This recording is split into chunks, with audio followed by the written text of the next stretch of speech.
and to have the conversation on Nigeria's healthcare system, a struggle for survival. Our guest standing by on Zoom to join us is Dr. Nwankwo Augustine Ugochukwu. Good evening, Doctor. Good evening. Thank you so much. All right, then. So, our conversation is on Nigeria's healthcare system, a struggle for survival. Just before we talk about how it is a struggle for survival, how would you assess the Nigeria's healthcare system? I consider it quite important about the struggling healthcare system in Nigeria and why it continues to struggle. The healthcare system in Nigeria currently is not in a wonderful state. I will leave it like that. It's not in a wonderful state. Oh, thank you. Thank you so much for sharing that. But then the question right now is that with the state of the Nigeria hospital right now, the medical sector, you are a doctor, you've been in the scene for the longest of time. With your experience, what could you say are the major challenges that the medical sector is facing right now in Nigeria? Okay, well, the challenges are systemic and multifaceted. The funding is grossly insufficient. The healthcare system lacks basic equipment, and Nigerians pay directly for healthcare. Then our best trained professionals are leaving for greener pasture. So, for instance, the last budget I think is just about 5.5% of national budget was allocated to healthcare system. So in our ideal society, you talk about healthcare system, you talk about security, you talk about education. In a very serious country, these are how things should be. So the working environment, the working conditions, brain drain, these are the major challenges. I will tell you that about 5,600 doctors left Nigeria in the past 5 years. And we ask ourselves, how many are we producing? So the US, the United Nations, the Australians, all of them are producing their own doctors and are still taking from us every year. So the current doctor to patient ratio um, in Nigeria is about one doctor for 5,000 patients. WHO recommends one doctor for 600 patients. So you can imagine the gap, the deficit in the system. All right. Yeah, thank you. Now you mentioned doctors, the brain drain issue, and what have you. Understaffing is also another major challenge. I overheard someone said sometime how he lost his mom because the mom was rushed to the hospital and there was no one to attend to her.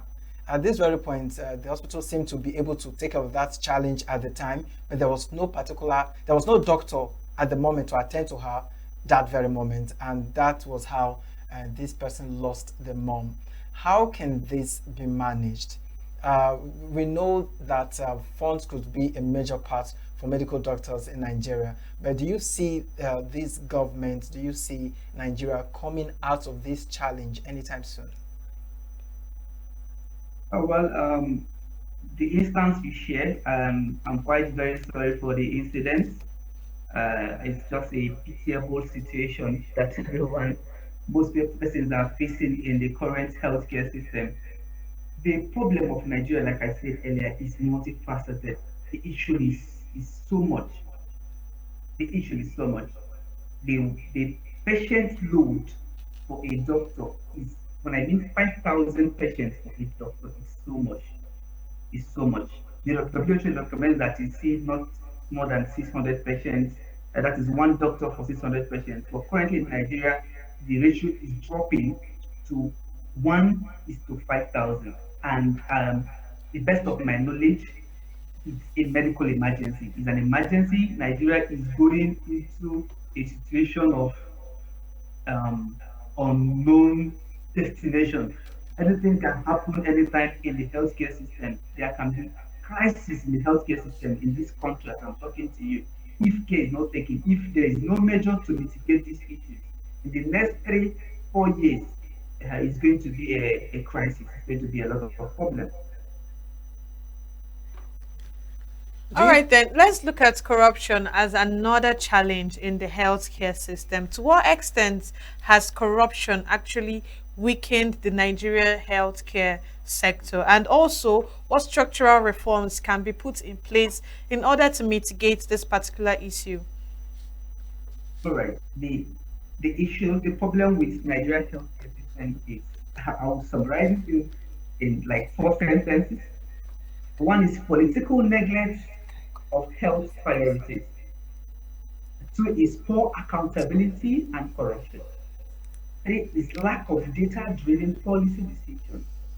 Then four is the dual disease burden, in the sense that in Africa, we have infectious disease, we have malaria, we have other infections around here, and we also have non-communicable diseases. Over there, they've dealt with the majority of infections like malaria, you don't talk about it, they are focused on non-communicable diseases. But we have double burden in Africa. So the area of political neglect, poor accountability, corruption, and lack of data-driven policies is solely government's responsibility. And if you can take a good look of the analysis of these four factors, you can see that if you can take care of 3/4 of these problems, then the Nigerian system, healthcare system is on its way to recovery. We are facing so much challenge due to misplaced priorities. Healthcare priorities are misplaced. The healthcare system is grossly underfunded, and the available funds are nowhere to be accountable for. Nobody is to be held responsible um, for these funds that they release to healthcare system, and the data, nobody knows the number of persons suffering from hypertension, nobody knows the number of persons suffering from diabetes. Contact tracing is poor. So the healthcare system, if the government can take responsibility of handling the first three problems of why the healthcare system is in a mess in this country, then I think we should be on our way to recovery. All right, Dr. Wanko, um, talking about corruption and the shortage of doctors in Nigeria. Now, let's look at drugs. Just like other countries where you see them producing their own drugs, doing something good for themselves and, of course, the rest of the world. In a case like Nigeria, I wouldn't say we're into more of the white drugs, foreign drugs. Let's look at our local drugs, the herbs, you understand? What about partnership from the government, to work with these herbalists, so to speak, to, make sense, to reduce the cost and also use it as a means of helping people that may not afford the foreign drugs to the local drugs? Okay, you can I get your question correctly? You mean to switch to the use of local medications?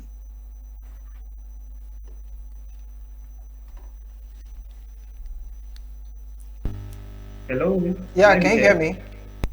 Yeah, I can hear you. Do you mean to Yeah, switch I to the was use of saying, local? talking about Yeah. drugs, there are some countries that actually use drugs, they produce drugs, launch drugs, drugs that will cure a particular disease or sickness. But that's not really a case right here in Nigeria. But we can take advantage of the herbalists, those that help to produce local drugs that you can take. How can the federal government, come to work with these people to also help manage the challenge of healthcare in Nigeria?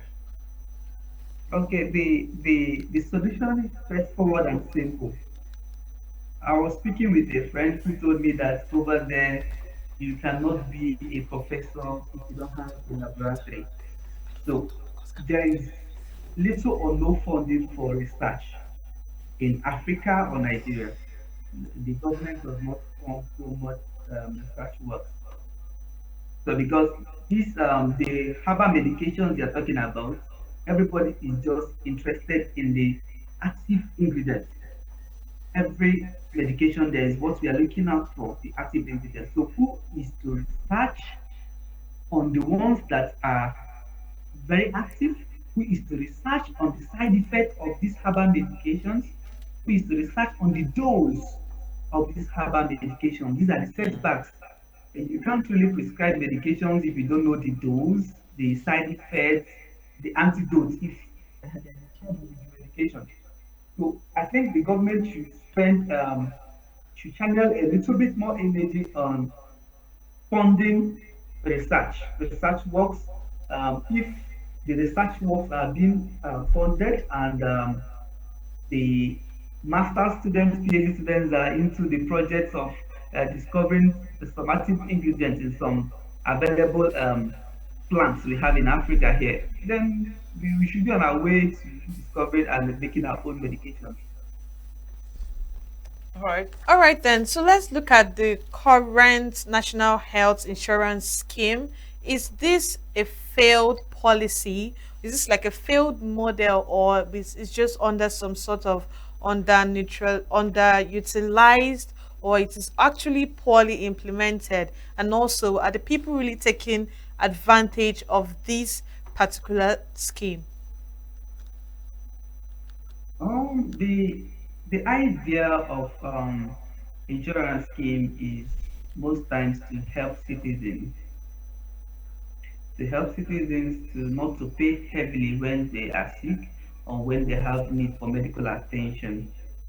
To the best of my knowledge, the system is still struggling, but we hope that very soon, the whole policy will make more sense. I think they still have a lot of work to do in the area of public awareness to be able to inform people what they stand to benefit, what they stand. The insurance in Nigeria, I think, is just about 3% of the population.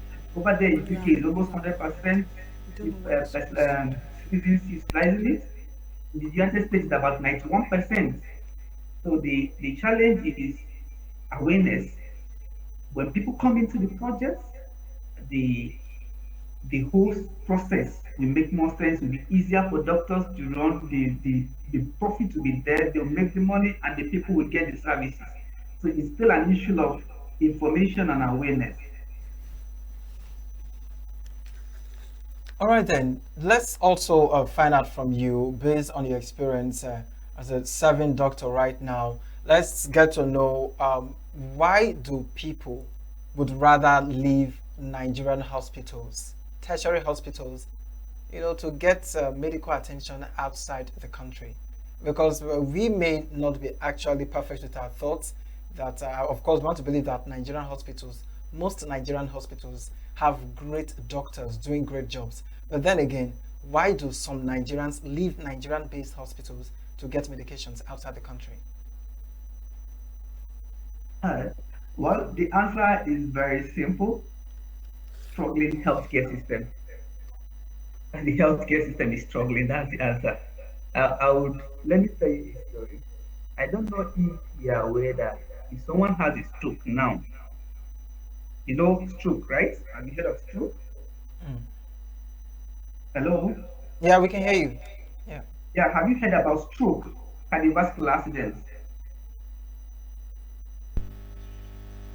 Yeah, sure, go Have on. you heard of? Okay, yeah. So if someone has stroke now in the UK and you're able to capture, if it's ischemic stroke, you're able to capture the patient in the first 4.5 hours, there's something you can do. Once you get a CT scan done, there's something you can do, and the person, you will reverse the whole process and the person will start working the next. Mm. So, but then the problem in Nigeria is that for you to even get a facility where you can get your CT, the brain image and that is CT scan done, you will have to travel 200 kilometers. Before the whole stuff, you've lost the golden hours, and the person will stay for life with neurological deficit. So the healthcare system, there are frictions in one or 2 points in the healthcare system. The equipments are not readily available. We don't have Nigerians in the healthcare system. Nigerians, what I mean is people who love the country, people who want to work for the country, and because the country is not taking care of them. So most persons are not passionate passionate to render the service. Even when you get the facilities done, there are still some friction on the system. So these things are making the whole healthcare system to struggle.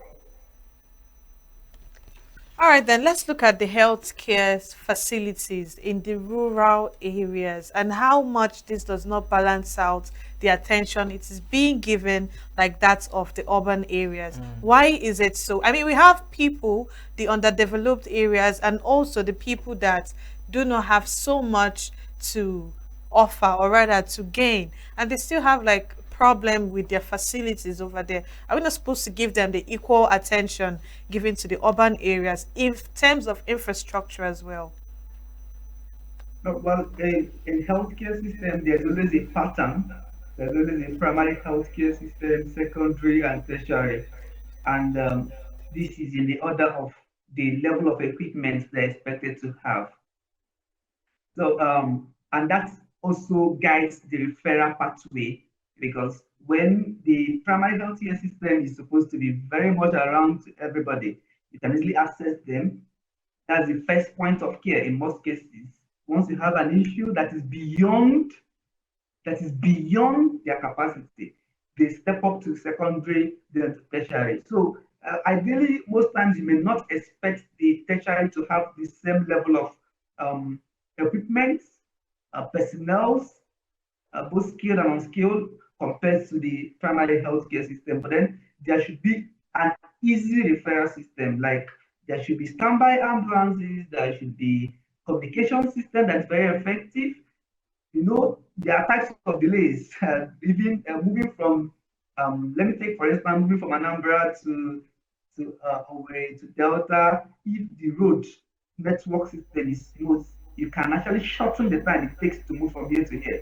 So all these things are types of delay in patient management. So if all these things are in place over there, it works easily. We may not have the same equipment with those in the tertiary care system, but because the communication system is effective, the road network is effective, transportation is effective, you may not necessarily fill the gap in the system because you will always have a way of bridging it because of fast transportation system or communication system. I heard Dr. Wanko, there are speculations that due to the shortage of doctors on ground, most doctors, students that just left school are pushed to some of these areas. Can you make any clarity on that? Well, I don't have this information. Most times, once you are done with medical school, the first thing you need to do is to go for your internship. That is a 1 year mandatory program where you are exposed to different specialties. You work under supervision for at least 1 year. So at the end of 1 year, that's when you obtain your full registration before you now proceed to practice independently. So I don't think it's an approved process to send a recently a newly graduated medical doctor to practice without supervision. No, I don't think that is the end thing. All right, then let's look at a possible solution to this particular issue in the Nigeria's healthcare system. Do you think that public-private partnership could actually be a way out of this situation, or rather, will it widen the gap between the rich and the poor? Well, well, I think the public-private partnership has a role to play in reviving Nigeria healthcare system. Is the part of the call to action that all of us are advocating for. Yeah, as long as there is accountability, we must always find a way. The system should find a way to demand accountability from the government. There should always be a community health awareness, then support local healthcare workers and improve communication and transportation. These things are essential in delivering healthcare.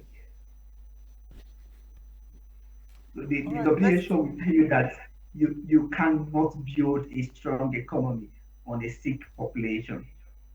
So you must always look at the health of every individual if you want to build a very strong economy and population. All right then. So just before we round up, the former president of Nigeria, Muhammad Buhari, had died a few days ago and was buried on Tuesday. And it's known that he died in a hospital in London. And does this not say a lot about our healthcare system? And how do the people in from other countries perceive this, knowing that an entire former president could not even seek or get the medical attention that he needed in his own country, but rather died in a different place? Does this not give us a bad name and to Nigeria as a whole and the healthcare system we have here? Well, may his soul rest in peace. May his soul rest in peace. Well, I'll tell you that um, is it actually independent of what we are suffering from currently. Everyone has right to seek medical attention anywhere in the world, anywhere you prefer, as long as the confidentiality is maintained. So I think he reserves the right to visit anywhere he wants to go to for health attention. All right, then. Thank you so much, Dr. Wanko Augustine Ogochukwu, for joining us this evening to discuss Nigeria's healthcare system, a struggle for survival. It's been an amazing time. Thank you so much. Thank you very much. I'm very much grateful for the opportunity. Thank you so much. I'm grateful.